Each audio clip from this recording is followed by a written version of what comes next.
Hey everyone, welcome back to A Life of KG. Today I wanted to focus on profit making. Now, industry standard in the beauty space is really low when it comes to businesses actually making a profit. So I thought, let's get Helen on the show. She is one of my masterminders. She has a beauty salon in Cranbrook in Kent, and she is smashing it out the park with the profit. So I wanted her to share how and her hints and tips on that, so you guys can start implementing that within your business. So without further ado, here she is. Helen, welcome to the Life of KG. How are you doing? I'm good, thank you. Thank you for having me. Oh, thanks for coming on. So I've been really looking forward to this episode because you're my superstar. I just love it. But before we get into that, can you just introduce yourself to everyone? I can. I'm Helen. I'm a lash and brow artist, not just a lash tech. I'm also a salon owner, a trainer, a wife, mother to 3 daughters, and a dog and a cat. I live in Kent. I live in rural Kent, and my salon is in our little town in the high street. And you have a beautiful salon because I come to your open day, didn't I? And it was just stunning. You did. Thank you. I love that. I'm going to have to say about the lash tech thing, because there's going to be other things that happen on the podcast where I'm going to say just a lash tech, and everyone's going to think I'm being really rude. So we was obviously in Marrakesh last week, right? And there was this running joke between you and Lisa about the lash tech. Do you want to elaborate a little bit? It was. Yeah, the some of the girls on the business retreat in Marrakesh discovered that I didn't go to college, so I don't have an MVQ in beauty. I kind of came about salon ownership in a different route.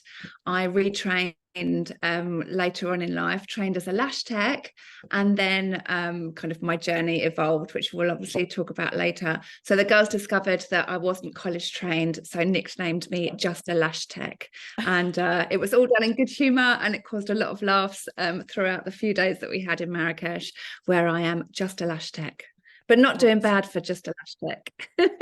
No, you're doing extremely well for just a lash tech, so take it. So let's go back then. Before you've been doing all these amazing things, what was childhood like for you? What was your growing up and everything like?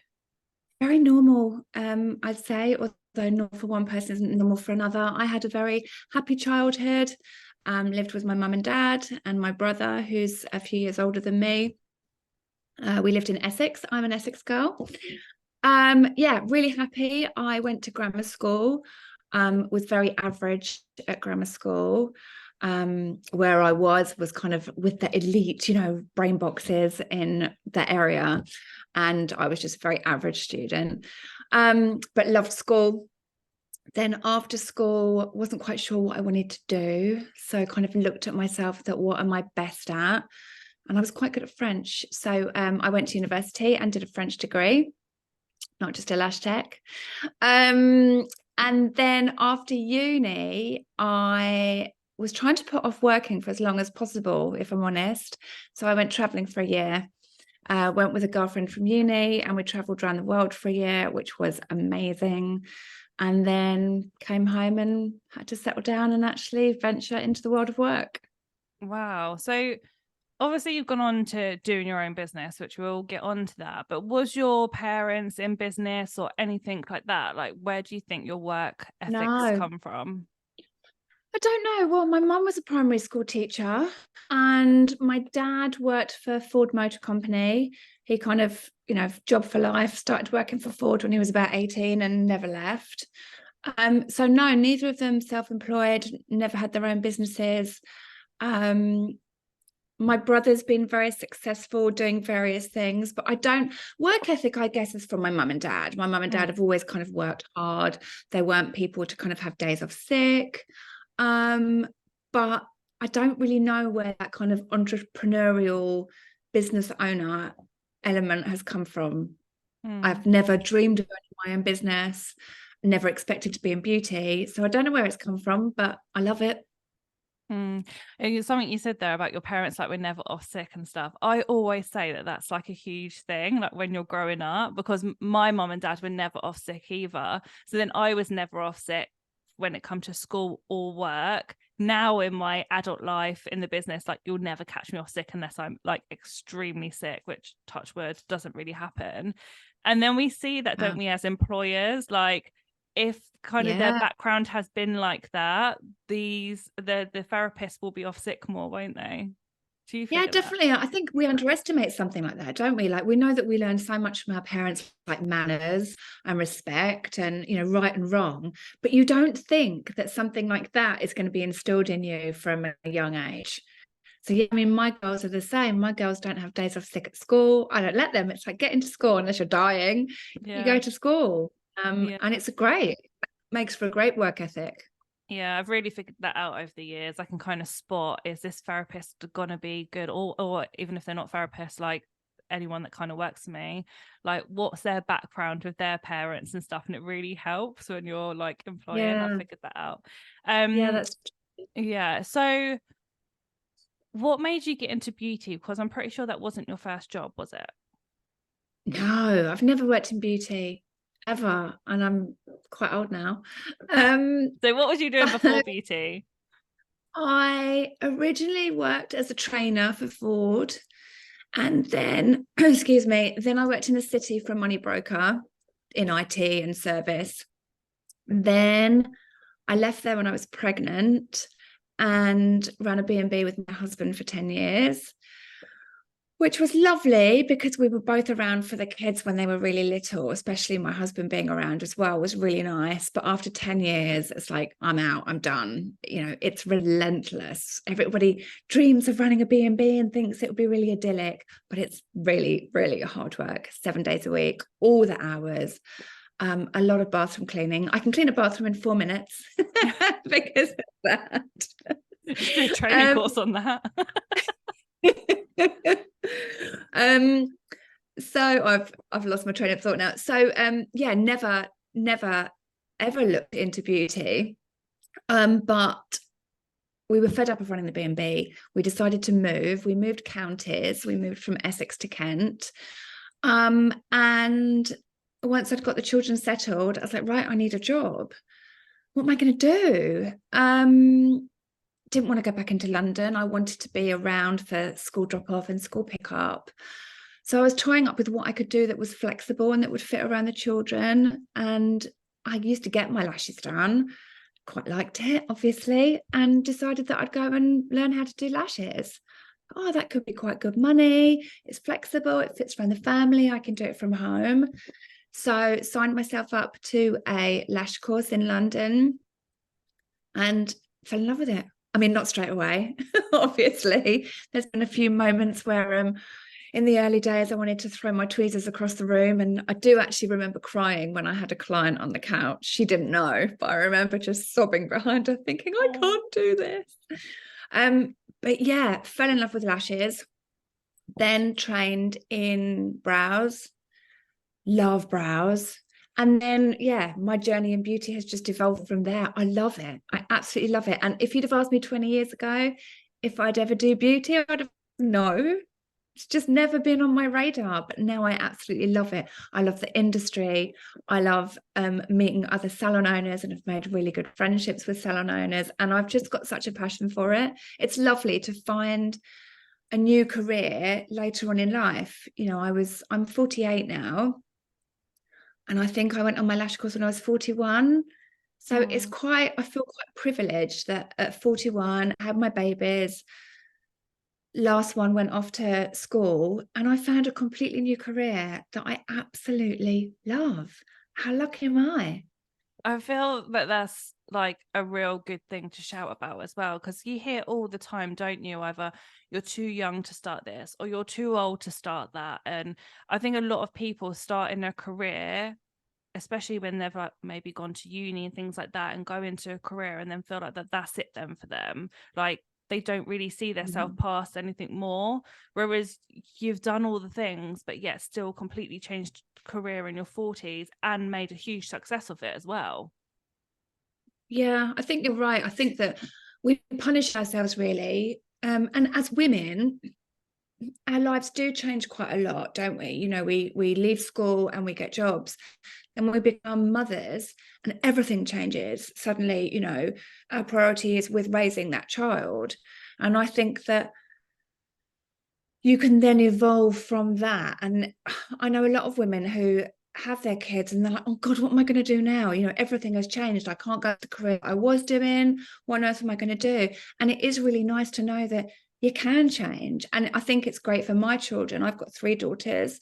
And they can see that at 41, mum has carved out a completely new career that she knew nothing about and has made it into a success. That's possible. So you never need to be stuck in a job you hate. You can always follow your dreams. It's never too late. You're never too old. It's great. Your girls must be so proud of you. Like, it must be amazing for them to watch you and see everything that you've built. Yeah, I think they are. They're also quite happy that mum's got a beauty salon and they can have free treatments. What Yeah. I mean, it's a great perk. about Mine's boys? exactly the same. Like, can I have a facial? Can I get my lashes done? Oh, so when you done the lash course, then did you then start working from home? Yeah, so I did the lash course, and then in my house, I converted a little room into a lash room, and it was lovely and it was perfect. It was kind of tucked away from the rest of the house. I remember getting all ready and opening my door and deciding I'm opening on this day. And it's really weird, isn't it? You're so, I don't know, you're so naive. Like, well, the phone's not ringing. I've Yeah. advertised on Facebook. I'm on Instagram with the clients. You just expect to suddenly open your door and have this client base. And I think I had about 1 client a week to begin with, and then kind of slowly, maybe 2 or 3 clients a week. 6 months in, I was really, really busy. That's the kind of, it took me 6 months. I mean, in those days, I would work whenever anybody wanted me to work. So I did a couple of evenings and I'd work till 10:30 at night. And now I think, God, I would never do lashes till 10:30 at night. But you do that in the early days. You want Yeah, to be of course. accommodating. You want to get as many clients as you can. So I was really happy from home. It worked because it fitted around the children. And if it was school holidays, obviously I could still work. And then one day I was lashing a client and she said, oh, I've got a room, a little like beauty space in the next door village, and it's up for rent. My tenant's moving out. Are you interested? No, not really. I'm quite happy here. You know, this works for me, works for my kids, works for my family. And then I thought about it, and I do believe in destiny. I do believe that things come to you for a reason. You know, the universe gives you things for a reason. So I hadn't gone looking for this, it had come to me, and maybe I'd be a fool to not pursue it. So I did. So that was January 2020. I opened, and it was just one room with a lash couch in and 2 nail desks. So I had a self-employed nail tech in there with me, and opened in January 2020 and then shut in March because of COVID. So I think I was open for 11 weeks and then we closed. But then obviously survived COVID, loved COVID. That sounds a bit weird, but for me, the opportunity to learn during COVID was just enormous. You know, I really, really maximized the use of that time at home.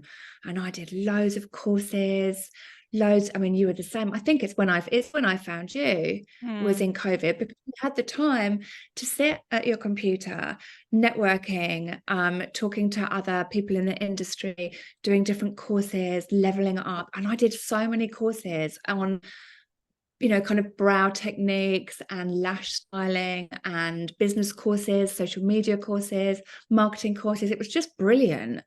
And then coupled with the networking opportunities as well, to meet people and talk to other people in the industry, that was amazing.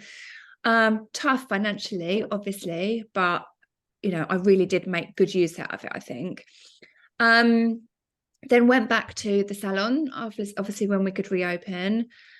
And I knew that I was going to outgrow it quite quickly. You know, I was fully booked weeks and weeks and weeks in advance. I knew I needed more and I wanted more. Mm. So after, I think I had it in total for a year and a half, most of which we were closed because of Yeah. COVID. And then I found premises in my town. This salon was in a tiny little village, so we didn't really get any passing trade. I wanted to be in my town. It's a small town, but it's a town. It's got a high street. So found premises here and opened in April 2022, Wow. with a team of 5 and just, completely different. It was just a massive, massive step up from my little cozy room with me and a self-employed nail tech. And yeah, we've been open for nearly 2 years now. It's been a And it's just journey. brilliant. It's been amazing. Yeah. So did I then start working with you?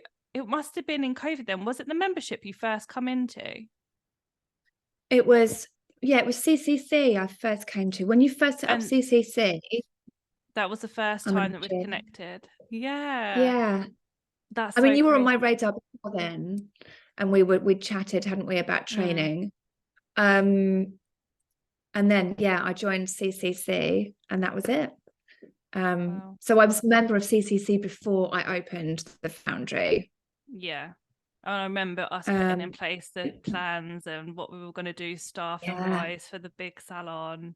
Because yeah. going from that jump, so there's lots of people that will be listening that are in the place where they are rushed off their feet and they are on their own in their small location, and then going into a big salon is like, okay, well, I'm going into a big salon that's going to be more money to pay out, then really you're going to have to find staff. Hmm. Was you really scared in that situation? Like, you opened the doors with staff, didn't you? Yeah, I did with one full-time, 2 part-time, and an apprentice. Because you've gone from And paying me. just yourself and the small rent of the other place to then Yeah, having all of these overheads overnight. Like, yeah. how did you sleep? Really well, actually. I'm really lucky. I don't really worry about things. I am a kind of fly by the seat of my pants kind of girl. I'm not a worrier. I mean, when you put it like that, it sounds massive. And I guess looking back now, that was massive. I think I obviously had faith. I mean, I'd taken you on board as a coach. And obviously, you know what I'm like. Everything you teach, I just suck it up and absorb it and implement it and more. So I kind of knew that I'd put everything in place that I needed. I don't know. Maybe I'm just brave. Maybe I'm stupid. Well, I'm not stupid, but maybe I'm just all right with risk taking. But it's worked. It's definitely I work. think I I'm think just lucky see, I that I don't know. don't worry. I don't know. I don't know if it's luck. I think it literally is one, I think as a real entrepreneur, risk comes. Like, you have to be that risk taker. Like, because to put it bluntly, you could have lost everything, right? Putting that much like Yeah. into a business and the overheads and stuff Yeah. you had. But the risk didn't scare you. But then also it naturally gives a bit of a rocket up our bums when we have got so much risk, because like, we'll have to make it work. Because I know that's how I felt. I had to make it work. There wasn't an option to fail or to give up. Yeah, Um, that's right. Because I took out a loan to do the salon, and I remember talking to my husband and saying, oh my God, the tiles on this wall are coming out at £1,000 just to tile this wall, but they're really nice and they look fantastic. I really want them, but shouldn't I? And I remember him saying to me, put all the money you can into it because you need it to look good. Because people, obviously a few clients knew me from the old place, but I had other staff to fill. And he said to me, it's got to look good because that's how you're going to get people through the door initially, a bit of your reputation, but also the way it looks. So yeah, maybe the debt that I went into to set it up propelled me. I don't know. I do think I'm lucky that I don't naturally worry about stuff. I don't. yeah, the worry doesn't hold you I back. worry about people. I don't worry about anything like that. That risk didn't really bother me. I guess, I don't know, maybe something in the back of my head knew that I had to make it work because I needed to start earning money for the family. I needed to start contributing. So maybe that pushed me forward. I don't know. But Yeah. I do think And I'm kind of blessed in that way that I don't have sleepless nights. yeah, yeah, that is a huge factor for sure. But like you said, like when you come on board with me, I was like, oh my God, if everyone was like Helen, oh, everyone would be super successful. Anything I teach, you do run with it. And that was evident when I come to the salon for your open day, and everything was perfect. The branding was just beautiful. I mean, branding down to a T, which I think straight away sets you apart from anyone else because you've created brand.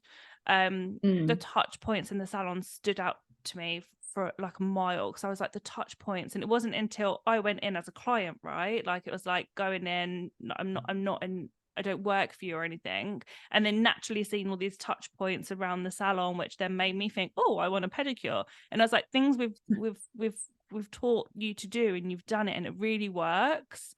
And now you're literally one of the most profitable, well, I think you are one of the most profitable salons that I currently work with.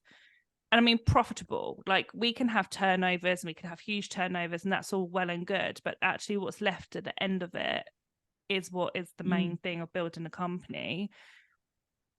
What do you think it is that has made you profitable? Soaking up everything I'm taught, definitely. Um, but I think it's so many different things.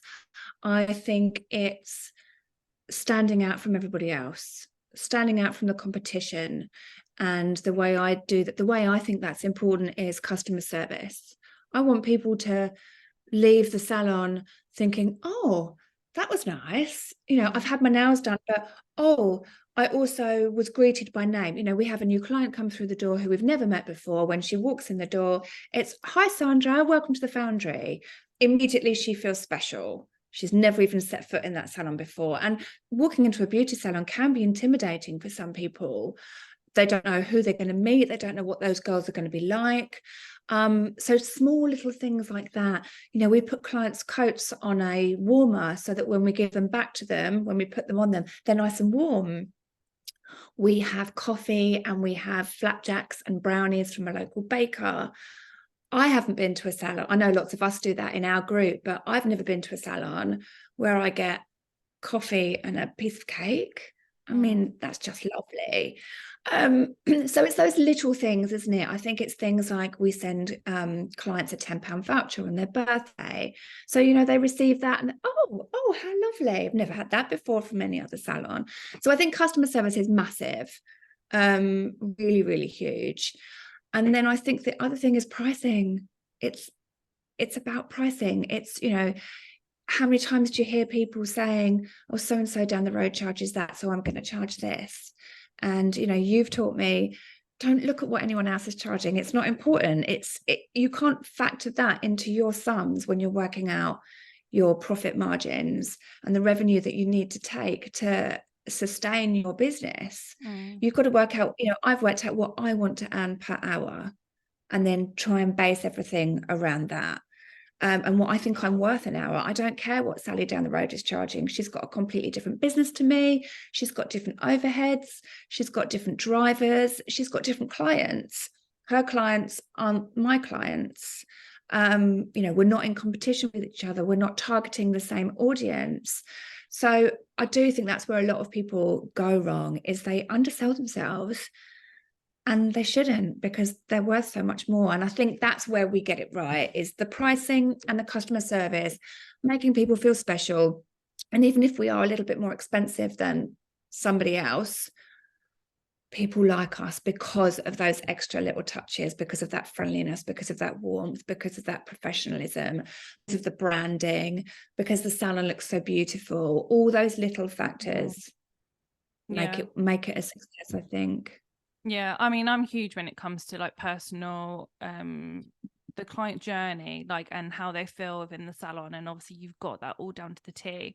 But what you're very good at, as obviously a client of mine and knowing how you work, you are so good at the numbers. And I think there's so many people out there that will just see the money coming in, but then maybe don't know what they're taking a month, or don't actually know what that profit margin is, or don't know if that treatment is actually priced right. But you're so good at that. I mean, every month you will send me figures off the accountant and we do a little happy dance, like every single month, like we will do that. But you're so into the numbers part of it too. I think that And I'm scares crap at that. people. I'm glad that you just said that, being crap at maths, because I think lots of people will naturally just go, I don't like numbers, not good at maths, so I just don't look at that part of the business. But that's Yeah, I what's mean, I'm definitely set rubbish at you maths. aside. Mm. Yeah, I think you're right. I'm rubbish at maths. I'm rubbish at saving. I mean, my husband would laugh if I said I was good at numbers because it's my downfall, in my personal life. I've always been rubbish. And in the business, I still spend what I want to spend. I still buy what I want to buy. We've come back to Marrakesh last week on the retreat after chatting to other salon owners. And we talked about what we sell as retail products in the salon. So we've all come back, with other new ideas of things that we can sell that other salons are selling, other salons around the country, not our next door neighbours. And I've just bought the stuff, and I know that I can just buy the stuff. And I don't know where that comes from, that suddenly I'm someone who is rubbish with numbers and rubbish with maths, but in my business, I guess it's just too important to me. I've got wages to pay. At the end of the month, I can't sit there, or I don't want to sit there thinking, oh my God, can I pay these girls? I'm responsible for their salary, which is responsible for their mortgage payments and their rent and their bills. I have to make enough money in the salon to look after those girls and to make sure I've got money to send them on training courses so that they can grow. It's a massive responsibility. So I guess I just take it really seriously. I am money motivated. I am driven by money. So that helps. I'm also quite good at getting not deals, but I make sure that I'm paying as little as I can for things like my water, my electricity, my phone and broadband. Places where you can save money, I do. But then places where things are more important, like couch roll. I have nice couch roll. As opposed to the cheapest, crappiest couch roll you can get. I have bamboo lash ones rather than plastic ones because that's important to me. So I'm happy spending money on things like that, and like eco-friendly towels or Navy professional tools. But then I'll save money on my broadband or my micro brushes that I get from eBay. So I think I'm very good at that as well. But yeah, who knew that I'd be good at figures when I'm just rubbish at maths and failed my maths GCSE. It just shows you, don't it? And like you said, your motivator is Yeah. money, and you're not shy at saying that. And that's one of my motivators too. And I think understanding and believing that you still need to pay yourself from your business too. It's not just about the outgoings that come out. Like, you factored your wages and things when it comes to the business, which people don't do. They always pay themselves last. I know. And it's the biggest mistake, because if you do that, then what's the point? What is the point? We know how many hours we spend doing this. If you're not going to pay yourself till last and you're going to pay yourself the minimal amount, you might as well go work for someone else and not have all the aggravation. I always make sure there's enough to pay myself. I'm always trying to pay myself more. I put money in pots twice a month. I take a percentage and I put a percentage in a savings pot. You've taught me this. A percentage in a profit pot and a percentage in my VAT and corporation tax pot. And that's just brilliant because, tax is, can I say, a bitch? It's awful if you look at how much money you have to give in VAT as a service orientated salon.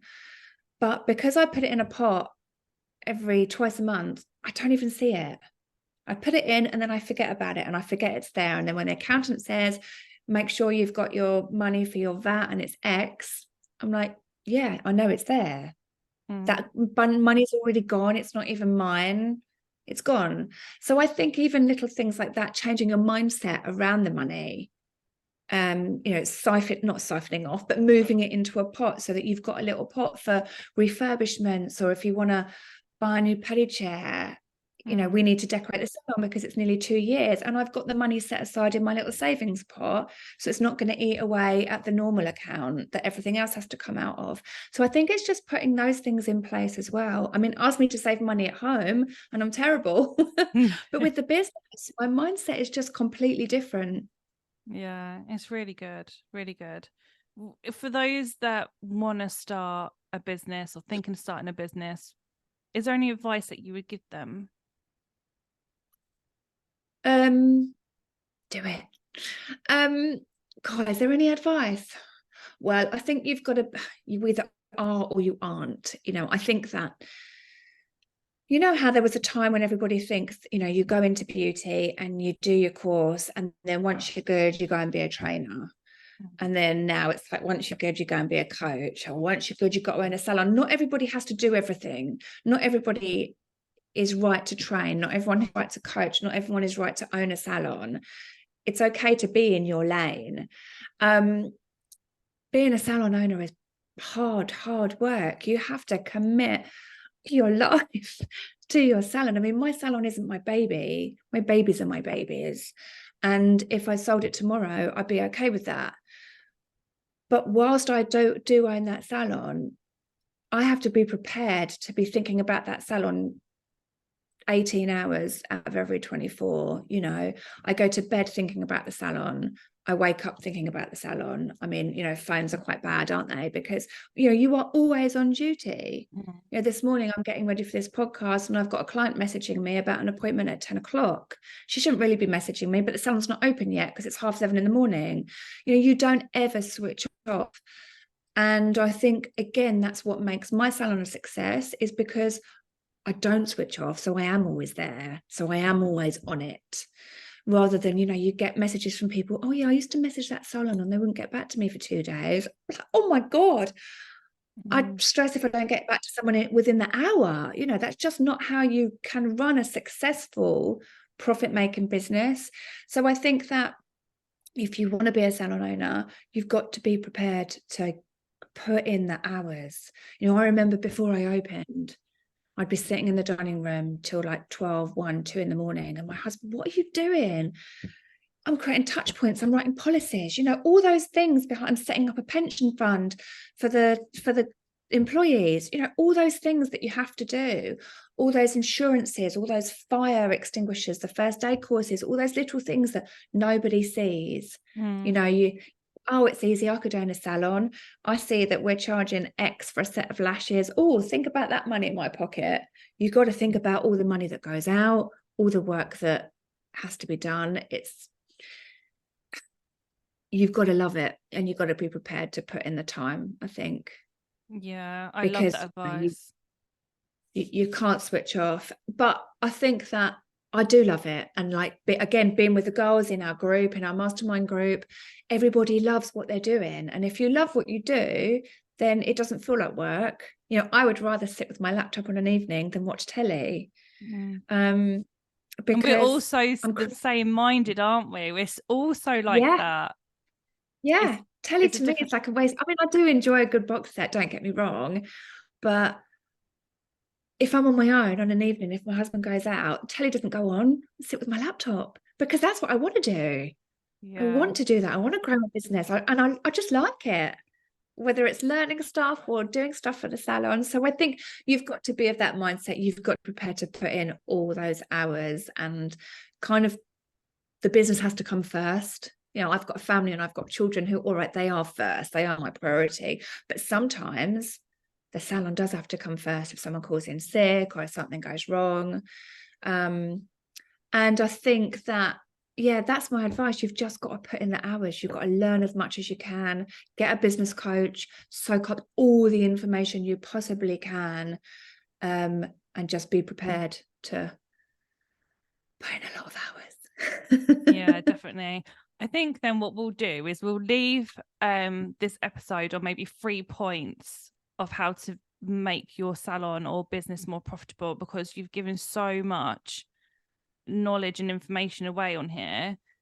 But because the industry average is around, I think it's like 4 or 5% profit if a salon is lucky. What are you on profit wise on percentage? A bit more than that. Just a bit more. Quite Come a on, bit more spill than the beans. that. I don't know if I want to share that, do I? It's only Quite a lot percent, more. not numbers. It's only a percent. Oh yeah, it's only a percent. Around the 20 mark. A little Around the bit more 20 than the mark. 20. Yeah. Yeah. So for 3 points then of building like 20% profit in your business, let's say that, what are we agreeing on? Customer service. Customer service is key. Customer service, charging your worth is massive. Your pricing is massive. You know, don't compare yourself to other salons, stay in your lane. So price yourself right, get customer service right, and put in the hours. I'd say they're my 3 bits of advice that I would give to somebody. I love that. Get Love a coach. Whoop, whoop. I must And say, love like, it, and love what you do. You've got to love what you do. You've got to yeah, love it. you Otherwise, you're not going to put in the hours. You've got to love it. you have. And from me as a mentor coach point of view, you really do see those that love it, you know, soak it all up, run with it like it is their life, and those that aren't, because the speed of their success is completely different. So you have definitely got to love it. Those that want to check you out on socials, where shall we send them?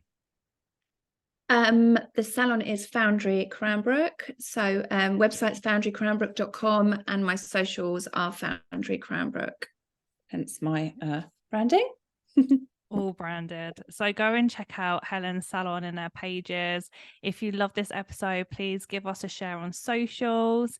And Helen, it's just been a pleasure having you on. I absolutely adore you. Thank you so much. You're so welcome.